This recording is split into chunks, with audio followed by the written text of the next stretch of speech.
You look up to see the sun has been blotted out as something massive crashes into the ground. The earth shaking as dust and debris are flung into the air. You choke and gasp as your lungs struggle for clean oxygen. As the air around you clears, you are met with a living nightmare.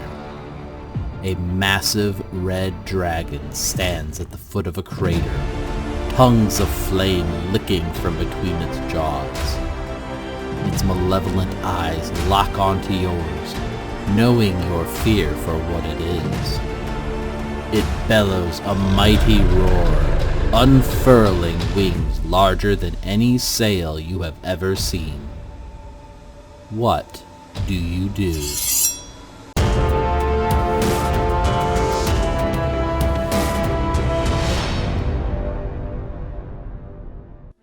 Hello and welcome back to Artcana Check, and welcome to episode 2 of GM 101.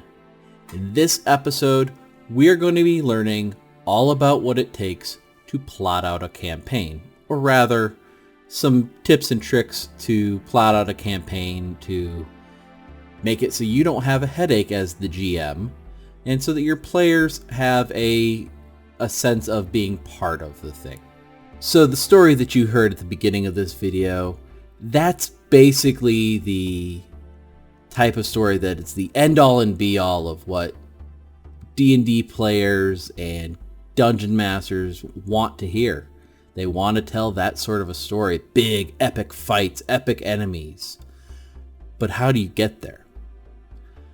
Well, we're going to break it down today into some bite-sized, easy-to-understand steps. In fact, we're going to have 3 main parts to this. First off, the big picture. What do you want your story to be about? What is, what is the main goal of your story? Where is your story set? What is the big problem, or who is the main bad guy of your story? These are big pictures. These are sort of the things that the Dungeon Master has in their head right when they're starting their campaign. Okay, where's this going to take place? Well, in Dungeons & Dragons, in 5th edition, many of those stories are set in Faerun, or the Forgotten Realms. This is basically a continent with cities like Waterdeep, Baldur's Gate, Shadowdale, Icewind Dale, things like that, where there are set locations and set NPCs in some cases, where there is a lot of history to it. Maybe you want to be a little different, but keep it within official D&D realms and go with Eberron.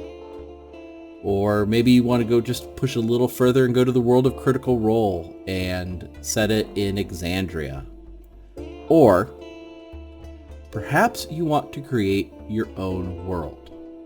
Well, if that's the case, what's your world like? Come up with some ideas, brainstorm. All right. For example, and I'm going to be using some examples from a campaign that I'm currently running.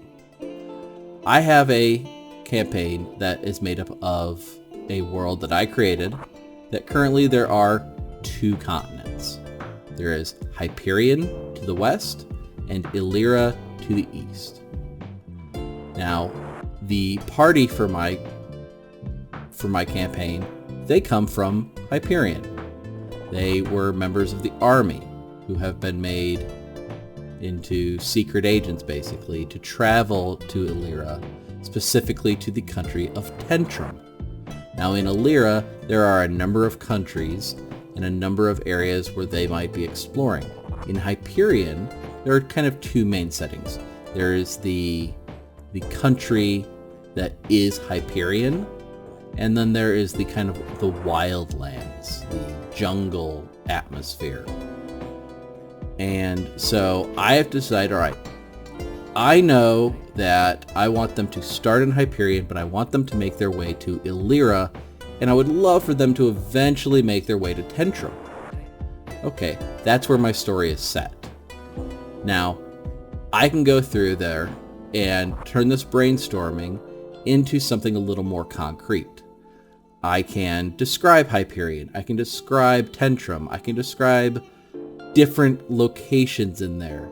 There is all the way to the west in Illyria. There is Cetalon, the big kind of pleasure city, resorts, hiking, beaches, etc. Then there are the western wastes.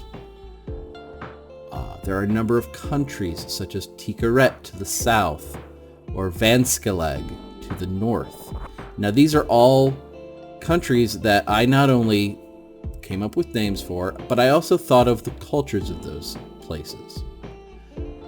And I'm going to get more into detail with this, but suffice it to say, I put in the work to create a world for my characters, for my players to explore. Now, as far as the main bad guy or the big problem, I have kept that very much kind of under wraps. The party knows that they need to travel to Tantrum to figure out what it is they're hiding, what it is that is the secret evil that is happening over there. So I have put forth that Tantrum is the bad guy. Hyperion is the good guy. Tantrum is the bad guy.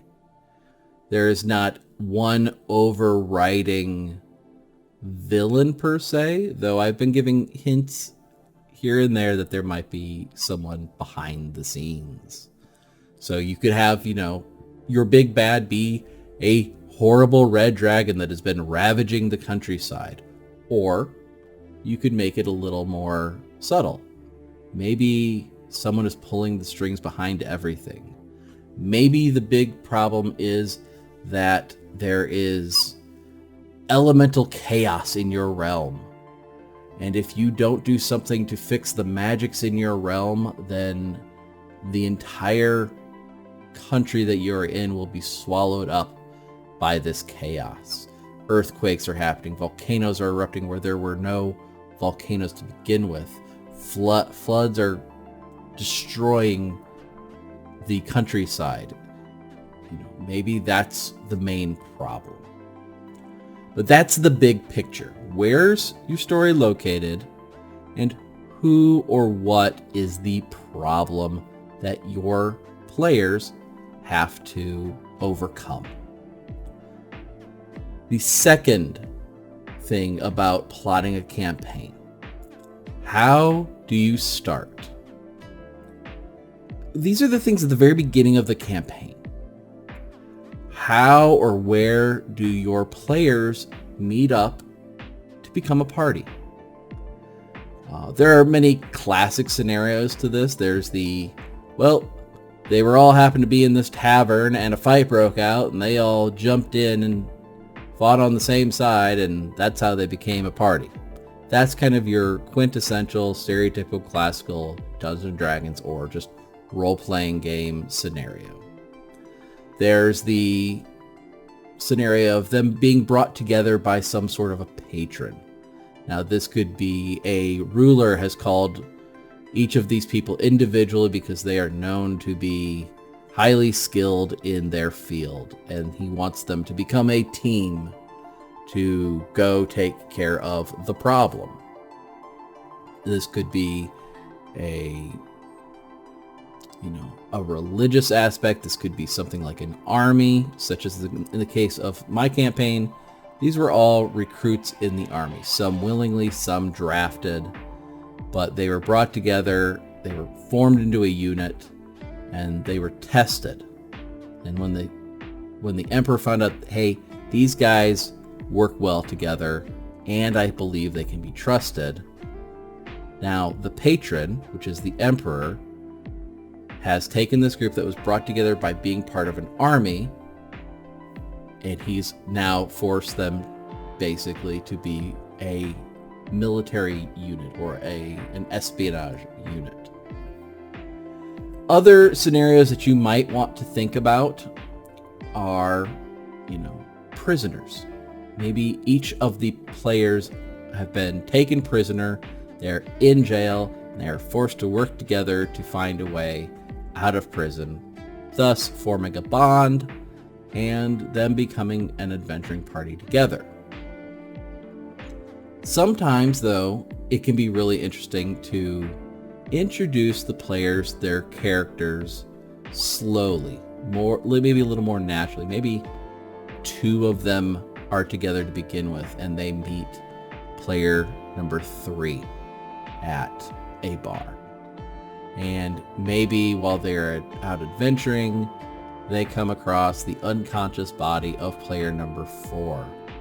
Or perhaps player number 4 has been stalking some prey outside the city, and he sees that what he has been hunting is now attacking these other players, and he jumps in to help. Either way, whatever way you slice it, the first thing you want to do is figure out, how do your party members meet up with each other? How do they become a party? Do some of them know each other? Are they all strangers? Is it just mere coincidence that they're brought together, or is there a plan to bring them together in the first place? And that is kind of the key to getting your story started. The third thing to think about, which is kind of the biggest thing, this is the planning stage for your campaign. This is the behind the scenes work that you as a GM do to get your campaign not only started, but continue. How do you create your story? How do you tell your story, and in what way? Now, for me, I personally like to, after doing some brainstorming, outline. I create an outline of things like, all right, here is the major beats that I would like to have happen in the story. And this helps me break down, the major events. Now, you can outline your entire story, your entire campaign. You could say, here's what I want to tell. Here are the major things that need to happen. They're going to do 1, then they're going to do 2, then they're going to do 3, then they're going to do 4. Speaking from number of years of experience, this will not go the way you plan. Now, you can force that to happen. We're going to talk about that in a couple episodes. But what I find better to do is to only plan out small bits. Plan out that introductory thing. Plan out how your party meets together. Plan out the town or the area that they are in when they first meet. Put in a few different obstacles, but make it kind of open-ended as well. Don't say, well, if they go to the right, then they're going to meet an owl bear. If they go to the left, they're going to meet some goblins. If you want them to meet an owlbear, you could put in, hey, if they go out into the forest surrounding the city, there's going to be an owlbear encounter. If they decide to explore the dark alleys and the subterranean sewers of the city, they're going to run into some goblins that have been making camp down there. So you can have these things that you want to tell, but make it a little looser. Or you could even have, I want them to have one thing. They're going to run across the Thieves Guild. Well, okay, there are plenty of ways that could happen. It could happen in a tavern. It could happen in an alley. It could happen in the sewers. It could happen by simply talking about what they're planning on doing. The players are going to kind of direct where that's going. The reason that I say that your story is going to change, it doesn't have to be the main part of the story, but the little details, the little things here and there, because the players are going to help tell your story. They are going to create decisions, they're going to make decisions that change where you want to go. So it's something you don't have to be afraid of this change, but in your planning, you can make an accounting for that. You can be, all right, they decided to follow the sound of the barking dogs. Well, then you can go, okay, I didn't plan on them to even pay attention to the dogs, but all right, they find an underground dog fighting ring. They can choose what to do. You can say, okay, if there's going to be dog fighting rings, well, look at the monster manual. There are stats for dogs. There are stats for wolves. There are stats for people like thugs or bandits. Humans you might want to or humanoids you might want to intersperse within that fighting pit. It's not that hard to grab a couple things on the fly to throw in there. But you need to stay flexible. So plan things out, outline things, and you can even put down more and more details and a lot of the stuff that I'm going to go through in this series. And if they don't hit them, they don't hit them. You planned, you over-planned for things that didn't happen. But if you break it down into small bits of your story, so you're not planning too far ahead, then you're not out that much. Now, another thing you can do with this planning is, if you've got something you want them to see, then make sure that's in your notes. Find a way to get them there. In this set of notes that I've got posted here, these are from the current campaign, and this is from a somewhat recent adventure. The basics behind this are that one of the players wanted to re-roll their character. They weren't thrilled with how things were going with their character, and it had just kind of gotten boring for them. They wanted to try something a little simpler, a little more aggressive, so they wanted to go from a wizard to a barbarian. On top of that, we were introducing some new players into the game. So we wanted to find a way to do that, or I wanted to find a way to do that, not seamlessly, but in a way that made sense. So this was after a year of being in part of the campaign, and this was actually the first time coming back into the campaign. We had taken a break because of COVID and decided we're going to continue the campaign, but we're going to do it using Roll20. So it's going to be online. We're going to be using Discord to chat, to tell the story, and we're going to use Roll20 to be able to play. So I started with this set of notes. So the premise of this was that when the main party had left the city of Setalon and had ventured into the wastes, because they were being led there from visions given to their cleric by her god. And they came up with a great group name of the Goodberries. So it starts off, in note forms. The Goodberries wake up to find their wizard Wilwa Wilwason has disappeared in the night. And I added a little flavor of, with a perception check, they found that there were footprints that went out into the sand, and then there was just like a burned out crater where basically Will would cast a spell on himself and engulfed himself in flames, which was a running joke from our first campaign playing together 6 years ago.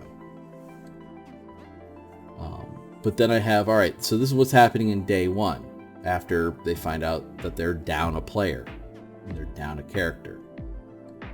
There is a day of travel in the hot sun. So they're in the desert, it's hot.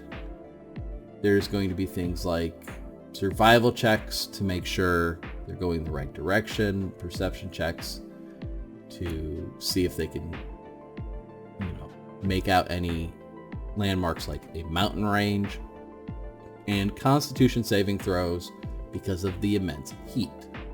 So I wanted to make sure that I remembered that these things were something that I wanted to have happen.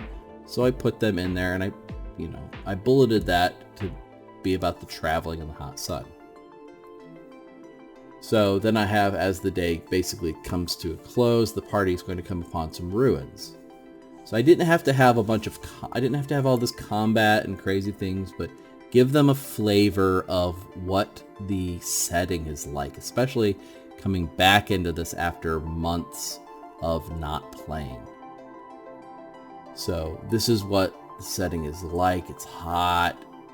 It's hard to figure out your way around. But now, as the sun goes down and night cools, you've come upon a set of ruins, and you notice flickering flames of a campfire. And this is where I bring in the new characters, because they were remnants of a group of adventurers who, didn't all make it. And in this case, I have 4 new players here, but only 2 of them decided to play. But these characters are sitting around looking exhausted, and it happened to be that both of the ones that were playing barbarians. So I let them figure out how they were going to introduce each other, how those interactions were going to go, and it was great because there was some tension because barbarians were not entirely trusting. But then as they kind of relax, all of a sudden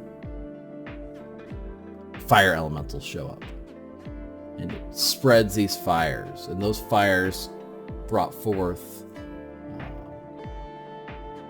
some other creatures. And so then I go into, all right, roll for initiative. And then I have a thing, all right, they're just fighting this fire elemental.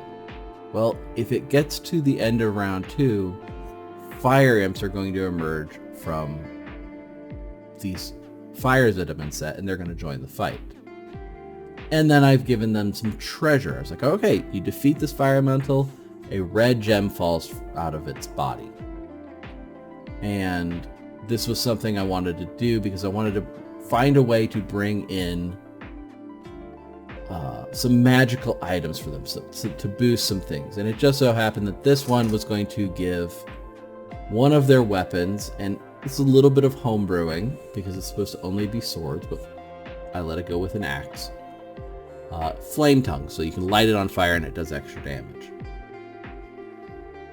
So I brought this in. It just so happened one of the new players was the one who picked up the gem. We continue that. So now the party can now get some sleep. I let them get a long rest because fighting the fire elemental and fire imps was going to tucker them out a little bit. They handled this battle quite a bit better. Now from here, I can go on and, this is one set of notes. The next set of notes will be, all right, what happens next day? We're going to do this, and this is going to happen. But just this one page of notes for one day of travel. That's all I needed. The players helped to tell this story. So, the basics of plotting out your campaign. Think about the big picture. Where's your story set? Who or what is the main problem or bad guy? How do you start? How does your group of players come together to form a party? And planning things out. Don't plan out too much, but plan for different things to possibly happen. In some cases, such as in the notes that I just showed, there's not that much choice in the matter for things to go completely off the rails, so to speak. But, you know, things could happen. I didn't know who was going to pick up the red gem. I didn't know if they were going to have to fight just one monster or a bunch of monsters. In other scenarios, there's a lot more options. A lot of different things can happen, but just break it down into smaller bits and pieces. That's going to do it for this episode of GM 101. I hope you have found these tips to be helpful. Leave a like on this video, subscribe to the channel,